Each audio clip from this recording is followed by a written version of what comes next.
Du coup, ce choix dalle en terre crue, c'est un mix entre le choix technique, esthétique et financier. Esthétiquement, ça nous plaisait, et ensuite, après, effectivement, il y avait les autres critères où ça rentrait dedans, quoi. Ah oui, bah oui, carrément, d'abord.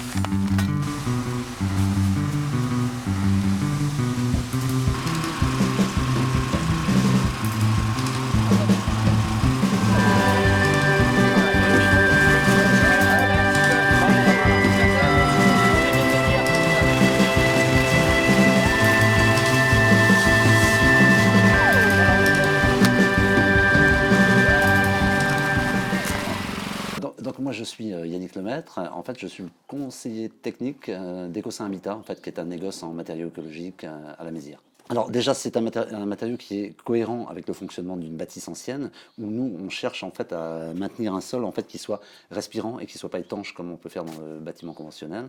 Et alors il va apporter en plus une correction acoustique dans la pièce, une correction thermique, puisqu'en fait c'est un matériau qui est chaud au contact, hein, qui a un très bon coefficient de diffusivité. Donc ça va être très différent d'un sol carrelé ou d'un sol en béton de ciment tout simplement. Et tu peux mettre aussi par là.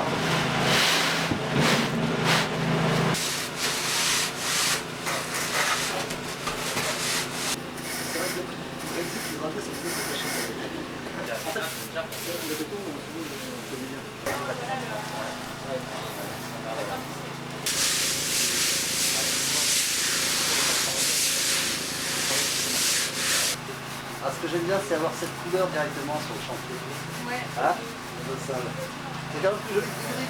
Alors, on va aussi utiliser le béton d'argile dans le cadre de chantiers neufs pour des maisons, par exemple, de type ossature bois, pour rajouter de l'inertie au bâtiment. Puisqu'on a besoin de remettre une matière en fait, qui a de la masse, qui va aussi réguler le bâtiment thermiquement l'été comme l'hiver. Oui, alors c'est vrai qu'on est, alors même si c'est une formulation contemporaine de béton d'argile, on est cependant sur de l'argile, c'est un matériau ancestral qu'on connaît. D'ailleurs, on voit ici, il y en a sur le sol, mais il y en a plein sur les murs, puisque toutes les pierres autour ont été montées à l'argile. Donc on est complètement en cohérence avec le bâti ancien. Donc c'est vrai qu'on apporte une réponse environnementale, une réponse sanitaire et une réponse patrimoniale.